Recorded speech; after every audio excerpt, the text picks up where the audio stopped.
Assalamualaikum warahmatullahi wabarakatuh.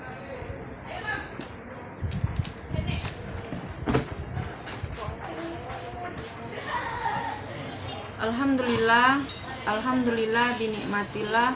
Asyhadu alla ilaha illallah wahdahu la syarikalah wa asyhadu anna Muhammadan abduhu wa rasuluh la nabiyya ba'dah. Alhamdulillah, pada kesempatan pagi hari ini Allah izinkan kita berkumpul kembali dalam parenting ya Mawa untuk 3 unit bait Qurani, PRA Bait Qurani Ciputat, Cinangka, dan Ciracas. Salawat beriring salam semoga tetap tercurahkan kepada Nabi Muhammad Sallallahu Alaihi Wasallam. Ibu-ibu sekalian, pada kesempatan ini saya akan ngebahas ya, kita akan sharing bersama tentang bagaimana pembelajaran ramah anak dengan pendampingan yang bijaksana ya. Nah, pertama yang ingin saya sampaikan adalah beberapa hal yang melatar belakangi materi ini menjadi penting untuk disampaikan kepada semua orang tua dan para guru ya. Yang pertama adalah sekarang ini pembelajaran yang berlangsung itu dalam kondisi krisis ya. Baik dia krisis kesehatan maupun yang seperti apa pada psikologi ketidakstabilan emosi ya, ketidakstabilan emosi dari orang tua. Yang kedua adalah krisis kesehatan dan ekonomi yang membuat anak-anak tidak bisa bermain di luar rumah dengan maksimal dan belajar di sekolah. Itu juga membuat pengaruh psikis pada anak ya. Anak tidak bisa mengekspresikan ya, nggak bisa mengekspresikan pembelajaran sesuai dengan perkembangannya ya. Nah, dua hal ya, baik orang tua maupun anak dalam kondisi yang tidak stabil ya. Yang kedua adalah pembelajaran yang tidak bisa dipastikan ya. Pembelajaran yang tidak bisa dipastikan apa? Dipastikan pahamnya, dipastikan berjalan dengan baik atau tidak, dipastikan materinya dipahami oleh orang tua apa tidak, menggunakan metode yang cocok atau tidak dengan anak. Nah, hal seperti ini itu membuat pembelajaran menjadi tidak optimal kalau kita menggunakan ya kurikulum yang biasa ya, kurikulum dalam kondisi normal. Nah, untuk itu ibu-ibu sekalian, maka perlu diformat ulang ya. Kurikulum diantaranya adalah pembelajaran anak, itu perlu diformat ulang, disesuaikan dengan kondisi yang tidak stabil tadi. Nah, berikutnya yang perlu dipahami adalah tadi ya, kondisi yang tidak stabil berdampak pada psikologi yang tidak stabil.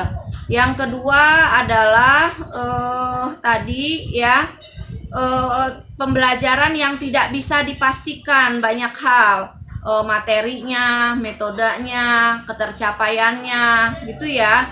Terus yang ketiga adalah guru tidak bisa secara langsung ya, guru tidak bisa secara langsung mengajar anak. Jadi ada istilahnya guru antara. Siapa guru antara itu? Adalah orang tua. Kadang juga nggak orang tua, bisa perwalian, diwalikan kepada guru privat mungkin, atau diwalikan kepada kakaknya, atau diwalikan kepada pengasuhnya. Banyak yang menjadi guru antara. Nah, sementara guru antara ini itu tidak memahami ya, tidak memahami tentang anak, tidak paham tentang materi, tidak paham tentang metode, tidak paham tentang evaluasi. Nah, untuk itu maka ya perlu digagas model pembelajaran yang ramah akan anak. Yang pertama adalah target pembelajaran yang jelas ya. Target pembelajaran yang jelas dan logis. Logis apanya? Logis ketercapaiannya. Jadi kita tidak pasang target itu yang besar ya, tapi kita pasang target ya, target yang logis untuk dicapai. Nah, untuk di Bait Qur'ani target pembelajarannya adalah yang pertama, pembelajaran punya target itu kesadaran ya, taat pada Allah. Yang kedua adalah kesadaran berbakti kepada orang tua. Yang ketiga adalah anak senang belajar. Nah, itu targetnya ya. Nanti kita akan jelaskan lebih dalam. Nah, dalam mencapai target ini ya, di sana kan ada kata bijak. Bagaimana agar target di atas bisa tercapai? Nah, orang tua dan guru itu harus bijaksana dalam mengajar ya. Bijak di sini dia punya indikator, ibu-ibu sekalian ya. Ibu, guru maupun perwalian dari orang tua untuk mendampingi anak itu yang pertama harus paham karakter belajar anak usia dini ya. Jadi paham karakter belajarnya. Apa karakter belajar anak usia dini? Yang pertama adalah dia memahami sesuatu dengan sesuatu yang konkret. Ya, bukan dengan sesuatu yang abstrak ya. Jadi sesuatu itu bisa dia indra, dia raba ya, dia alami. Nah, itu cara anak belajar, anak usia dini belajar. Nah, sekarang kalau pembelajarannya itu ya kita pakai WA group, pakai suara guru, pakai video guru, kira-kira menarik gak bagi anak? Nah, jadi bisa kegambar. Jadi anak jangan dimarahin ketika dia hanya maunya ya, maunya itu paling 10 menit, 15 menit dia mengikuti video yang dari ustadz dan ustazahnya. Nah, dengan pemahaman karakter belajar ini ya, sejatinya orang tua itu wajib pendampingannya. Kalaupun orang tua tidak mendampingi ya, itu ada perwalian yang mendampingi. Karena anak nggak bisa dia belajar dengan sesuatu yang abstrak tuh nggak bisa. Harus ada sentuhan ya, ada sentuhan fisik ya, kontak langsung. Seperti itu. Nah, jadi caranya bagaimana? Caranya adalah ya, alur yang dari ustazahnya itu malam hari dipahami dulu oleh guru antara, baik orang tua maupun tadi perwaliannya, materinya apa saja.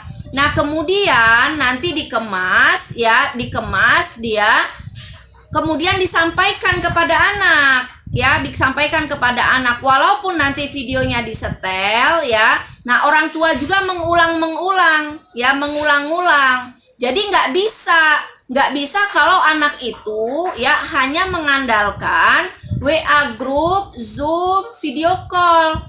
Nggak bisa, karena memang fase pembelajarannya seperti itu dia ya, karakter belajarnya harus sesuatu yang konkret, gurunya juga konkret, gurunya juga ada gitu, paham ya? Nah, itu bijaksana. Di sini nanti letak pengorbanan orang tua. Oh, nggak bisa, aku nggak bisa ngajarin anakku, nggak bisa enggak sekarang ya, sekarang nggak bisa enggak. Oh, itu kan tanggung jawab sekolah. Ini kondisinya udah sekarang seperti ini kondisinya. Anak itu adalah amanah orang tua, bukan amanah guru. Nah, jadi nggak bisa kita kemudian lempar bola, sekolah lempar ke orang tua lempar ke sekolah. Nah, jadi tidak bijak kita ya kalau membiarkan anak kita dengan kondisi sekarang ini belajar hanya lewat WA group dan Zoom saja. Jadi memang orang tua lah yang harus mencerna pembelajaran itu terlebih dahulu. Makanya di Bait Qur'ani itu malam hari RPP sudah turun semua, lengkap materinya apa, tugasnya apa, videonya apa, sehingga orang tua sudah bisa ya memahami dari video tersebut. Yang kedua adalah paham kondisi sosial sekitar anak. Nah, kita pahami kondisi sosial sekitar anak. Misalnya apa? Ibu pahami HP-nya satu, misalnya kan gitu.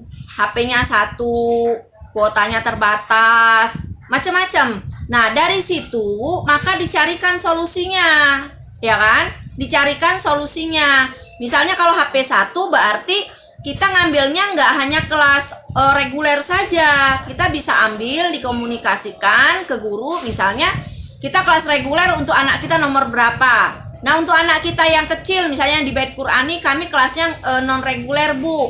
Jadi kami mengikuti saja RPP yang ada ya, video-video yang ada, nanti kami akan ajarkan kepada anak. Nah, kemudian diajarkanlah materi itu kepada anak ya, dalam waktu yang tidak sesuai dengan jadwal yang ada. Nah, terus bijaknya itu targetnya logis. Nah, target yang diberikan oleh Bait Qur'ani ini targetnya sangat logis, Bu, ya. Yang pertama, taat kepada Allah. Logis kan? Sesuatu yang bisa dilakukan oleh orang tua. Artinya, orang tua taat, anak akan ikut taat. Dengan otomatis itu, ajak aja anak itu sholat, ya kan? Sholat wajib, rawatib, tahajud, duha, ikut nggak ikut dilibatkan dia. Wudhu, tutup aurat. Nah itu sesuatu yang mungkin itu nggak perlu Zoom, ya, nggak perlu video. Jadi langsung aja mensenyawai kegiatan orang tua. Nanti laporannya bisa bulanan, bisa Bu Nurul bulanan, bisa laporannya bulanan. Di mana materinya apa, tugasnya apa, linknya apa, ya. Nah di situ udah muncul semua, sehingga orang tua sudah persiapan, tahu materinya. Bu, kami kan nggak tahu irama-iramanya. Bait Qur'ani mulai dari tahfiz, tarjamah Al-Quran per kata, ad-domair, itu sudah ada semua di link Bait Qur'ani. Ibu-ibu tinggal buka, tinggal pelajari, bisa. Nah, terus metode dan evaluasinya jelas, ya. Nah, menguasai materi, menguasai metode. Nah, metodenya tadi kan sudah dijelaskan ke orang tua. Kalau untuk target kesadaran taat kepada Allah, metodenya itu mengalami langsung aktivitas sehari-hari. Kalau kesadaran berbakti kepada orang tua begitu juga, metodenya mengalami langsung, ya kan, dalam aktivitas sehari-hari. Nah, kalau senang belajar, metodenya ikuti aja pembelajaran yang diarahkan oleh guru. Targetnya bukan capaian, bukan anak itu bisa nggak bisa. Pokoknya intinya anak itu belajar, ada pelajaran apa, ya sudah, sebatas apa dia mampu, segitulah. Nah, target ibu apa? Alhamdulillah anak saya sudah mau belajar. Nah, udah targetnya itu. Nah, kemudian ya, kata kunci berikutnya adalah ramah anak. Jadi harus ramah terhadap anak. Ramah terhadap anak apa? Jadi targetnya itu bukan target dari orang tua, keinginan orang tua, bukan, ya. Kita tentukan pelajaran itu sesuai dengan potensi yang akan dikembangkan dalam diri anak. Misalnya gini, saya itu kan pengennya anak saya lancar baca, ngitung dan tulis, Bu, biar nanti dia bisa diterima di MI, di SD gitu kan. Anak saya udah TKB begitu. Nah, berarti ibu, makanya nanti ibu nggak ramah sama anak. Karena ibu nggak mengerti tentang potensi anak. Bisa nggak ya saya minta orang tua videonya dinyalain ya? Kalau nggak dinyalain tuh Bu Nurul kayaknya ngomongnya nggak ada orang.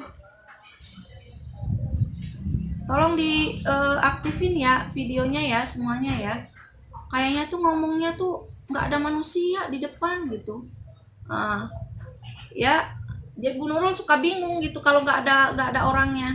Nah, Jadi nanti berakibat tidak ramah sama anak, ya, tidak ramah, memaksakan kepada anak, sehingga ketaatan nggak dianggap sebagai pengembangan potensi, nggak dianggap sebagai pembelajaran, sehingga berbakti pada orang tua tidak dianggap sebuah pembelajaran, senang belajar tidak dianggap sebuah pembelajaran. Nah, kalau anaknya nggak ikut kelas Zoom, dimarahin, padahal anaknya playgroup, anaknya dicubitin, nanti anaknya dipukul, misalnya gitu ya, anaknya nggak bisa, terus dimarah-marahin. Nah itu jadinya nggak ramah terhadap anak. Nah kalau ramah terhadap anak, ya, ramah terhadap anak, jadi memahami potensi yang akan dikembangkan. Potensi apa? Fitrah tauhid, ya kan? Fitrah tauhid itu dikembangkan dengan apa? Dengan taat kepada Allah, dengan berbakti kepada orang tua, ya kan? Nah, terus nanti potensi fisik. Dalam ketaatan kepada Allah, berbakti kepada orang tua kan menggerakkan fisik, ya kan? Menstimulan fisik. Nah, potensi emosi dan sosial, kesadaran berbakti kepada orang tua itu memanage emosi anak untuk taat, patuh, ya kan? Untuk sabar, ikut orang tua. Nah, itu memanage emosi anak. Sosial, anak belajar untuk memahami orang lain, memahami orang tuanya, memahami saudaranya. Nah, itu pembelajaran semuanya. Nah, terus anak menjadi senang belajar. Nah, anak menjadi senang belajar, anak bisa memahami konsep-konsep. Konsep apa? Konsep apa itu belajar? Apa saja yang harus disiapkan ketika belajar, sekarang sedang apa, kondisi apa, konsep corona, konsep belajar corona, konsep belajar WA group, konsep belajar jarak jauh, menerima konsep orang tua adalah guru saya, menerima konsep belajar di rumah. Nah itu konsep-konsep senang belajar. Nah kalau anak itu sudah senang belajar, ya, ibu-ibu sendiri nanti yang bingung. Dia nggak lepas dari pulpennya, nulis terus dia. Apa yang ditulis siap aja, dinding rumah ibu yang ibu baru cat itu nanti akan penuh dia. Nah itu bukti anak senang belajar, semua dicoret, semua ditulis, dinding, spray, ya kan, sarung bantal, kerudung ibu. Nah nanti dia begitu dia. Kalau dia sudah senang belajar, tinggal nanti diarahkan, ya. Terus pola belajar anak harus dipahami nih, pola belajar anak. Anak kita playgroup, anak kita TKA. Ibu pengen dia duduk Zoom, ya, di Zoom itu duduk rapi berjam-jam. Mau dia? Gak mau, ya, karena pola belajarnya anak itu 3, ya Bu, dengan melihat, dengan mendengar, dengan bergerak. Anak usia dini didominan dengan bergerak dia. Terserah apa bergerak dengan melihat, apa bergerak dengan mendengar. Kalau anak ibu itu bukan sempurna lengkap pola pembelajarannya, pola belajarnya, maka dia bisa dengan bergerak, dengan melihat, dengan mendengar. Nah, tapi kalau ibu berharap dia melihat dan mendengar saja, tidak bergerak, itu nggak bisa anak usia dini. Jadi jangan misalnya anak udah siap tuh, dia duduk lama, Zoom-nya macet, ya kan? Duduk lama, rapi banget, Zoom belum dimulai, pas Zoom nyala dia pergi. Yang kesel siapa? Ibunya, pasti jengkel ibunya, ya kan? Jengkel banget, nyiapinnya lama, lama banget nunggu Zoom-nya, absen sana, absen sini, nunggu kawan, nunggu apa, Zoom nyala, anaknya udah ngambek. Nah, itu pahami, begitulah pembelajaran anak, ya, pola belajarnya dia jenuh. Nah, makanya tadi harus bijak di awal, ya, harus bijak. Bijak apa tadi? Menguasai materi, metode, evaluasinya, ya kan? Orang tua yang mentransfer ke anak, begitu. Terus kurikulumnya kurikulum ilahiyah. Maksud kurikulum ilahiyah, target yang di atas itu kita ambil dari surah Luqman, ya, surah Luqman